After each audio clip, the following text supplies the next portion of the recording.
Two phrases. Two phrases. Number one, the blood of his cross. Number two, the body of his flesh through death. These two phrases show how God dealt with sin. First of all, through the blood of his cross. Blood is the metaphor for sacrifice. It is his death for sin that saves us. And Peter even says we were redeemed with precious blood. But what he is saying there is in a metaphorical sense. The blood is the symbol of the sacrifice of Christ.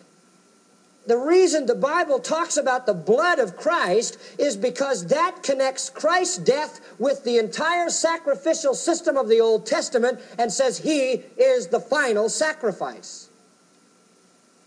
You see, he died a violent death, and blood speaks of violent death as a Hebrew metaphor. But even more than that, it speaks of the death of a sacrifice. The blood was put on the doorpost and the lintel. The blood was sprinkled. But it was the death that was the atonement. The blood was a symbol of the violence of it.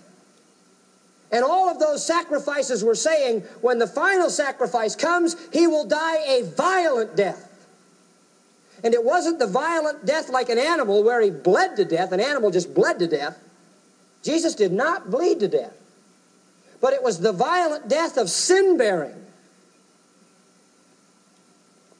That's important. In Hebrews 13:11, the bodies of those beasts whose blood is brought into the sanctuary by the high priest for sin are burned outside the camp.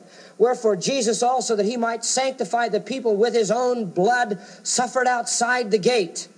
And here it shows the violence of his death and the sacrificial comparison. As the sacrifices were shedding blood, so shall Christ come and shed blood. Not that the shed blood is the literal saving thing, but that it connects his death with the Old Testament sacrifices.